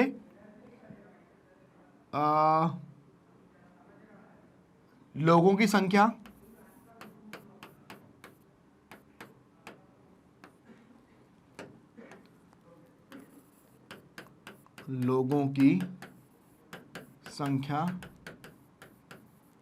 और गड्ढा खोदने में दिन, गड्ढा खोदने में दिन। चलिए, तो लोगों की संख्या कि जब 12 लोग थे तो गड्ढे खोदने में 8 दिन लग रहे थे, तो यहां पर 6 दिन में अगर गड्ढा खुद जाए कितने लोगों की जरूरत पड़ेगी, मतलब यहां पर 12 से ज्यादा लोग अगर होंगे तो यहां पे गड्ढे खोदने में कम दिन लगेंगे। तो ये कौन सा है, प्रतिलोम समानुपात है, प्रतिलोम समानुपात है। तो हो जाएगा 12 इंटू 8 बराबर x इंटू 6, तो हो जाएगा 12 इंटू 8 बटा 6 बराबर x, 6 कम 6, 6 दूनी 12, 8 दूनी 16, तो x बराबर हो जाएगा 16 लोग। 16 लोग होंगे तो 6 दिन में गड्ढा खोदा जाएगा, तो मेरा आंसर हो जाएगा 16। तो देखा, क्वेश्चन बहुत आसान है, क्वेश्चन को सॉल्व करने का मेथड भी बहुत आसान है, पर आप लोग क्वेश्चन को एक बार अच्छे से देखो, आप लोगों के क्वेश्चन अच्छे से सॉल्व हो जाएंगे। आगे बढ़ते हैं अगले क्वेश्चन की तरफ। 6 गाय एक खेत को 28 दिन में चरती हैं। 6 गाय हैं जो एक खेत को 28 दिन में चरती हैं, जब 14 गाय उस खेत को कितने दिन में चर लेंगी। तो देखिए 6 गाय हैं तो यहां पर खेत को 28 दिन में चर रही हैं, ठीक है। अब जैसे गायों की संख्या बढ़ जाएगी तो वो खेत 28 दिन से हो सकता है 15 दिन में हो जाए, 15 दिन में खत्म कर दे, या फिर मतलब अगर मैं गायों की संख्या को बढ़ा रहा हूं तो वहां पर खेत को जो चरने के जो दिन है वो कम हो जाएंगे। तो ठीक है, यहां पर क्या हो जाएगा, हम लिखेंगे हल में लिखेंगे कि तब 14 गाय उस खेत को कितने दिन में चरेंगे। हम लिखेंगे माना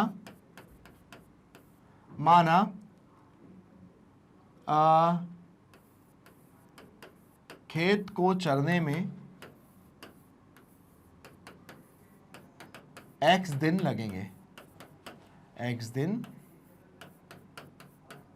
लगेंगे, ठीक है ना। तो चलिए यहां पर क्या हो जाएगा, खेत को चरने में x दिन लगेंगे, तो हम लिखेंगे गायों की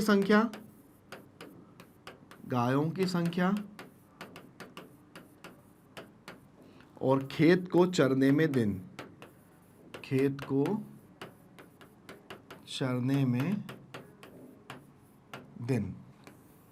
तो ये हो जाएगा हमारा।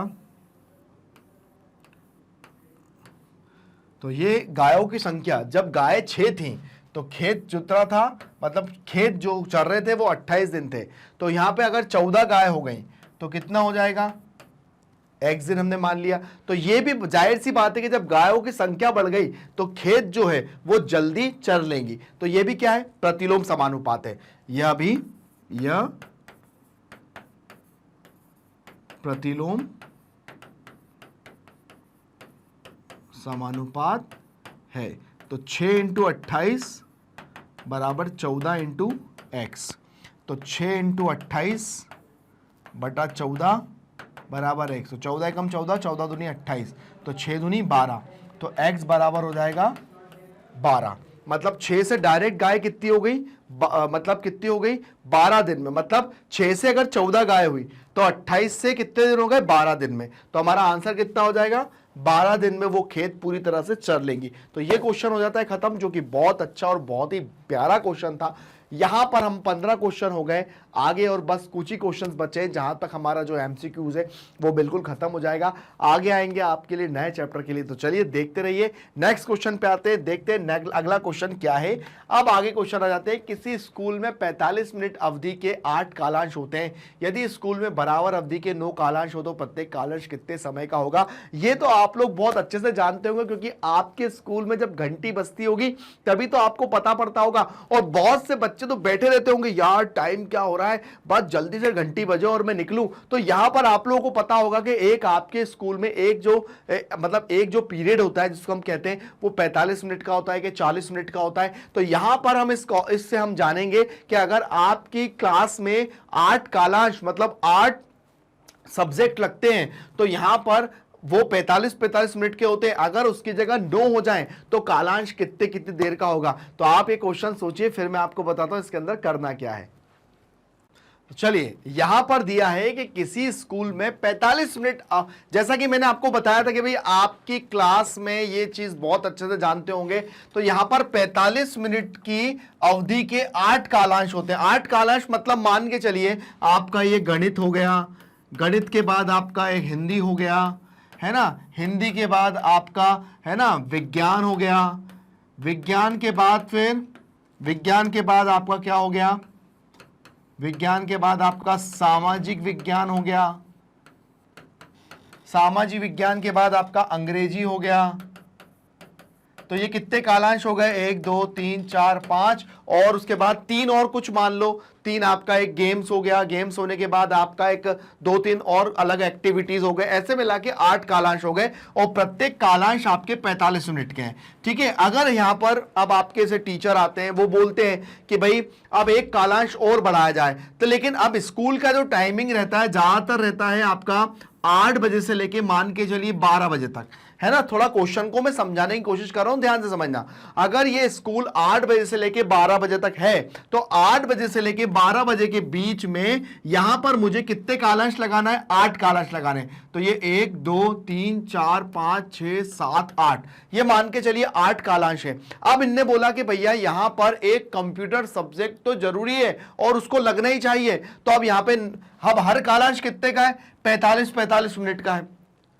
अब 45 मिनट में अब मुझे यहां पर एक कालांश और एडजस्ट करना पड़ेगा, तो यहां पर पूरे 9 कालांश हो जाएंगे। अब 9 कालांश हो रहे हैं 45 मिनट के हिसाब से। अब मुझे छुट्टी 12 बजे ही करना है, तो यहां पर क्या होगा, यहां पर मुझे क्या करना पड़ेगा, तो यहां पर मुझे टाइम को कम करना पड़ेगा। अगर मैं कालांश को बढ़ा रहा हूं तो टाइमिंग कम करना पड़ेगा। तो वो क्या टाइमिंग कम होगी, आइए देखते हैं। तो चलिए सबसे पहले लिखते हैं, माना प्रत्येक कालांश का समय x होगा। हल, माना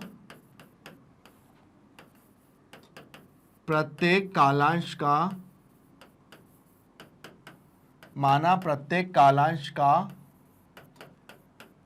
समय x होगा, समय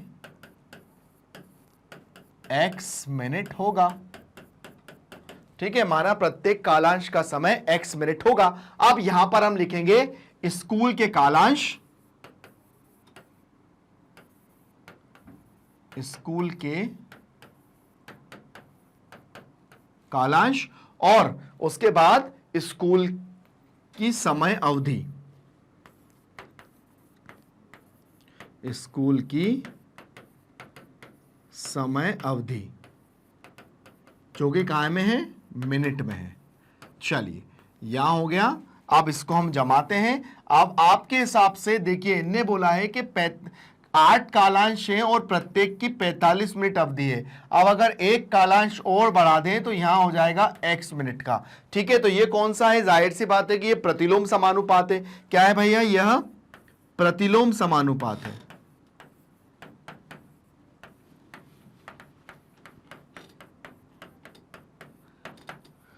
तो यहां हो जाएगा 8 इंटू 45 बराबर 9 इंटू एक्स। 9 नीचे आ जाएगा तो 8 इंटू 45 बटा 9 और x, तो 9 पंजे 45 और 8 पंजे 40, तो x बराबर हो जाएगा 40 मिनट का। मतलब यहां पर मैंने हर क्लास में से 5-5 मिनट को कम कर दिया, और हर क्लास में से 5-5 मिनट को कम करने के बाद यहां पर मैंने देखा कि यहां पर मेरा हर कालांश जो हो गया वो 40 मिनट का हो गया, और 9 मेरे पूरे कालांश यहां पे हो गए। तब भी स्कूल मेरा 8 से लेके 12 बजे तक ही लग रहा है। तो यहां पर मैंने कैसा सेट किया ये आपके सामने देखा, और किस तरह से हमने इस क्वेश्चन को पूरा सॉल्व किया, और हमारा पूरा आंसर आ गया। और आप लोगों ने देखा कि क्वेश्चन को सॉल्व हमने कैसे किया। तो बहुत अच्छा क्वेश्चन था, बहुत बढ़िया क्वेश्चन था। आगे बढ़ते हैं अपने अगले क्वेश्चन की तरफ, जो कि हम करते हैं 17वां, कि एक फैक्ट्री को कुछ वस्तुएं 63 दिन में बनाने के लिए 42 मशीनों की आवश्यकता होती है। एक फैक्ट्री को कुछ वस्तुएं 63 दिन में बनाने के लिए 42 मशीनों की आवश्यकता होती है। उतनी ही वस्तुएं 14 दिन में बनाने के लिए कितनी मशीनों की आवश्यकता होगी? देखिए, अब यहां पर आप दिन की बात करें, यहां पे 63 दिन है, यहां पे 54 दिन है, तो 63 दिन में तो 42 मशीन हो रही है। अगर 54 दिन हो गए तो वहां पर क्या होगा? 63 दिन में 42 मशीनें हो रही हैं। तो देखिए, एक फैक्ट्री को कुछ वस्तुएं 63 दिन में बनाने के लिए 42 मशीनों की जरूरत पड़ रही है, आवश्यकता होती है। तो उतनी वस्तुएं 54 दिन में, तो यहां पर अगर दिन कम कर रहा हूं तो यहां पे मशीनें और बढ़ाना पड़ेंगी। ठीक है ना? तो एक जगह बढ़ रहा है, एक जगह कम हो रहा है, तो ये प्रतिलोम समानुपात है। हम लिखेंगे माना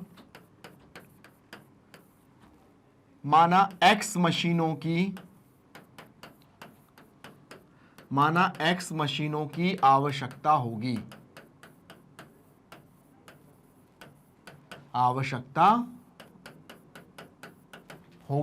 ठीक है, माना x मशीनों की आवश्यकता होगी, तो यहां पे होंगे मशीनों की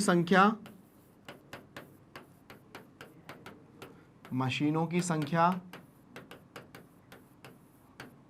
और यहां लिखेंगे वस्तुएं बनाने के दिन,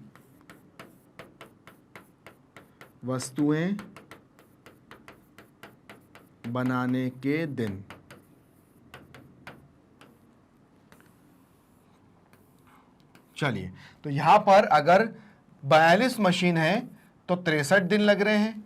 ठीक है, तो अगर 54 दिन है तो कितनी मशीनों की आवश्यकता होगी? x मशीनों की। तो भाई ये भी कौन सा है? प्रतिलोम समानुपात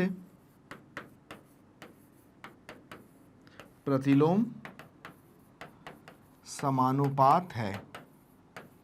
तो यहां हो जाएगा 42 गुणा 63 बराबर x गुणा 54।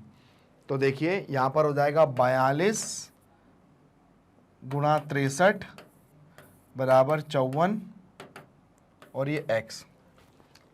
अब देखिए यहां पर अगर हम लोग इसको कैंसिल करते हैं तो कौन से पहाड़े से ये बहुत अच्छे से कैंसिल हो सकता है ना? और हम इसको कौन से पहाड़े से बहुत अच्छे से कैंसिल कर सकते हैं? देखिए 9 छक्का 54, 9 छक्का 54 और 9 7 63 और 6 7 42, तो 7 7 49, तो मशीन कितनी हो जाएंगी? 49 मशीनें। मतलब मुझे कितनी मशीनें और बनाना पड़ेंगी? यहां पर मुझे 7 मशीनें और बनाना पड़ेंगी, तब जाकर मुझे 54 दिन में वो काम पूरा हो जाएगा। तो मेरा आंसर क्या हो जाएगा यहां पर? 49। तो आपने देखा कि यहां पर आप लोगों को क्वेश्चन कैसे समझ में आ रहा है ना? तो यहां पर कितनी, जब हम 49 मशीनों को बढ़ाएंगे तब हम लोग अपने फैक्ट्री के अंदर वही 54 दिन में हम अपनी वस्तुओं को बना पाएंगे। तो ये हो गया 17वें नंबर का क्वेश्चन।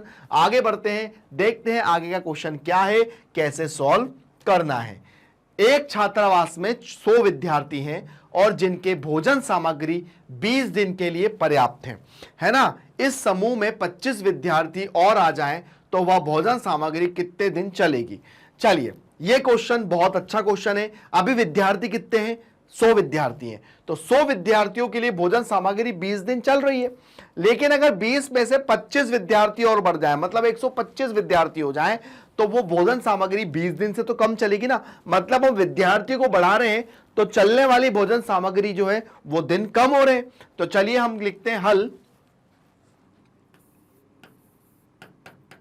हल में लिखते हैं तो वह भोजन सामग्री कितने दिन चलेगी, तो हम लिखेंगे माना वह भोजन सामग्री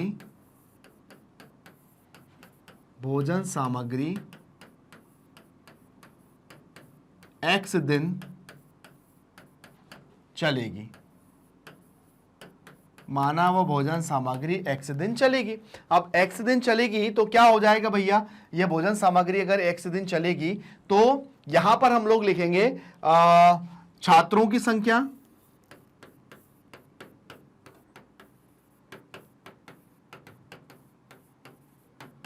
और सामग्री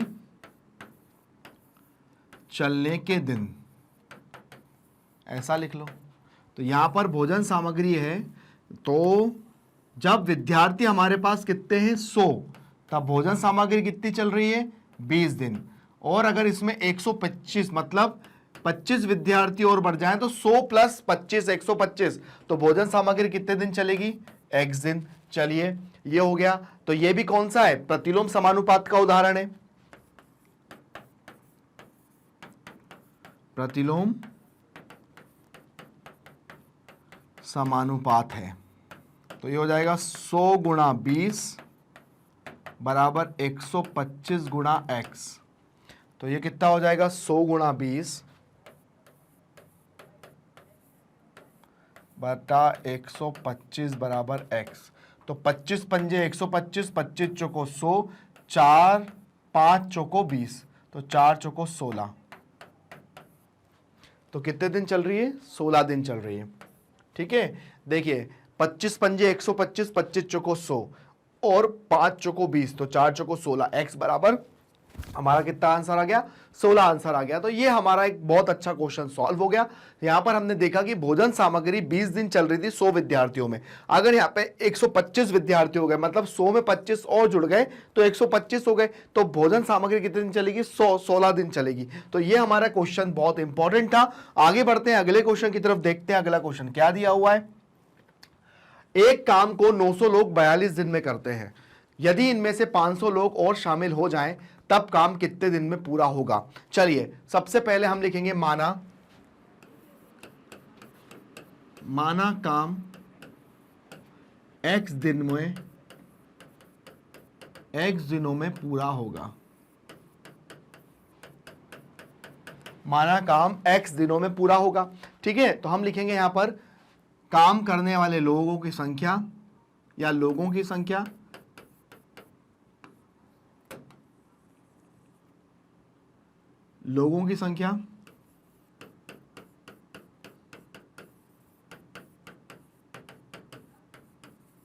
और काम करने के दिन।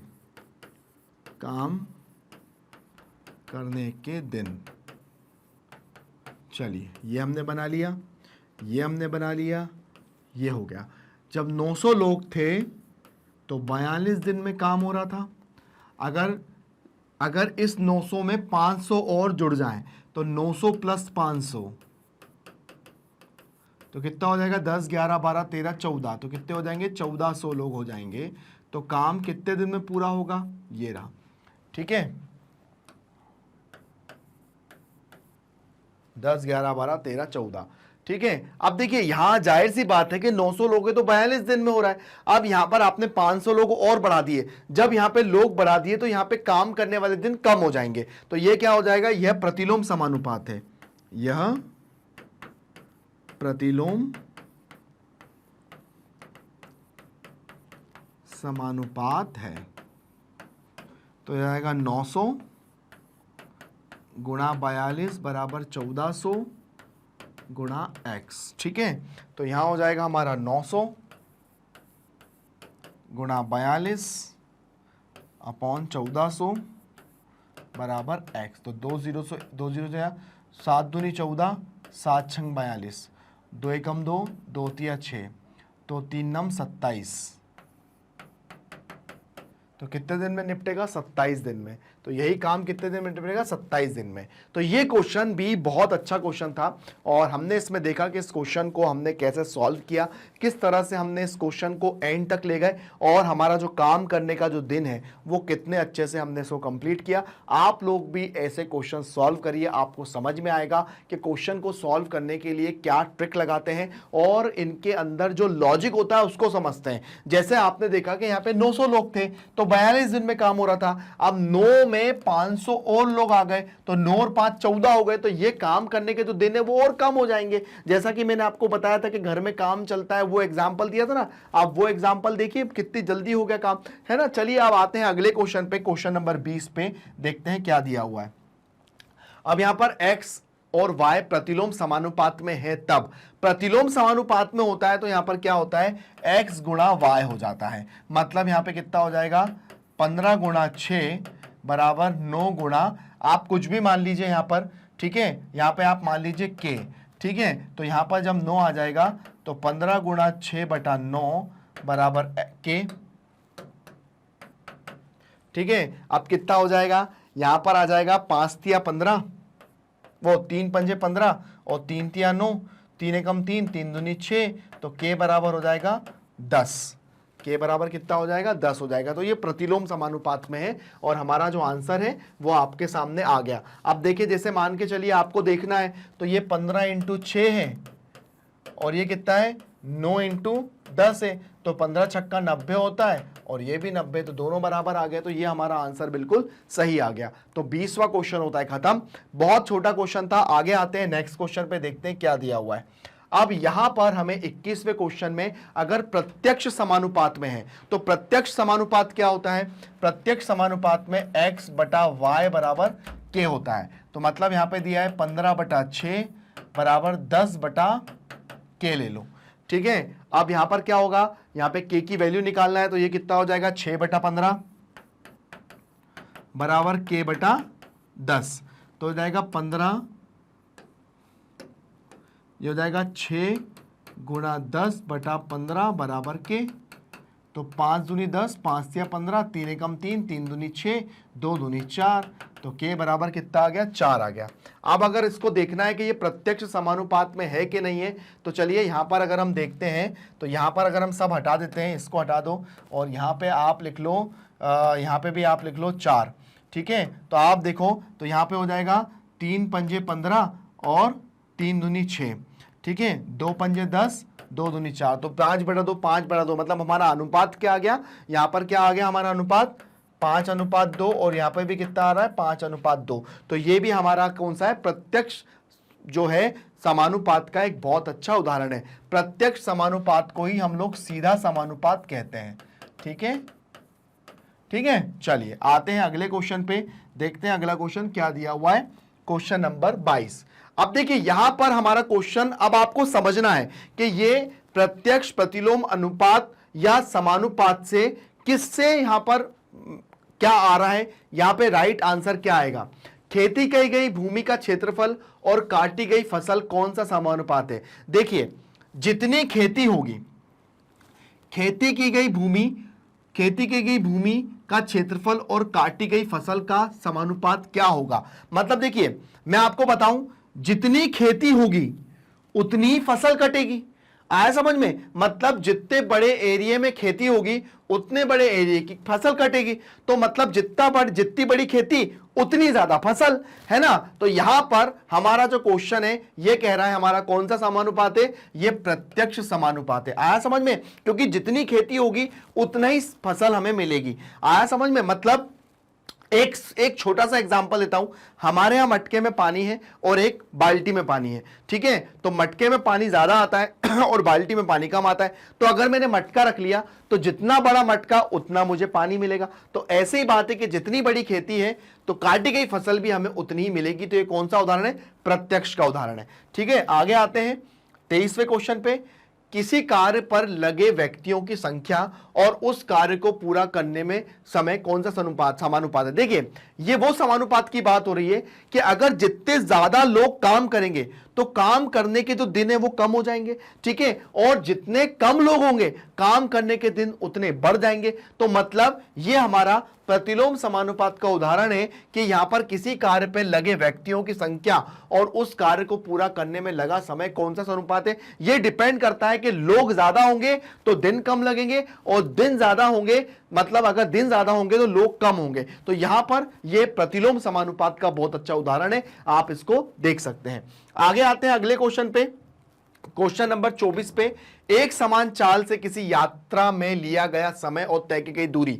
देखिए एक समान चाल से मतलब क्या है, मान के चलिए कि आप 25 किलोमीटर प्रति घंटे की रफ्तार से, किलोमीटर प्रति घंटे की रफ्तार से अगर आप कहीं जा रहे हैं, प्रति घंटे की रफ्तार से कहीं जा रहे हैं, तो आप क्या है कि जितनी लंबी दूरी की यात्रा तय करेंगे, जितनी लंबी दूरी की यात्रा तय करेंगे, मतलब आप 25 किलोमीटर दूरी 25 किलोमीटर प्रति घंटे की रफ्तार से चल रहे हैं तो आप 6 घंटे में पहुंच रहे हैं, ठीक है। अगर आपने अपनी स्पीड फिर बढ़ा दी, जैसे आप अब 35 किलोमीटर प्रति घंटे की रफ्तार से जा रहे हो, तो आप कितने घंटे में पहुंच रहे हो, आप वहां पे कितने घंटे में पहुंच रहे हो। देखो ध्यान रखना कि एक समान चाल से किसी यात्रा में लिया गया समय और तय की गई दूरी, तो लिया गया समय और तय की गई दूरी, लिया गया समय और तय की गई दूरी मतलब आप जितना समय ले रहे हो दूरी भी आपको उतनी ही चलना पड़ेगी। मतलब अगर आप यहां पर जितना समय ले रहे हो, मान के चलो ये थोड़ा उदाहरण थोड़ा सा अलग हो गया,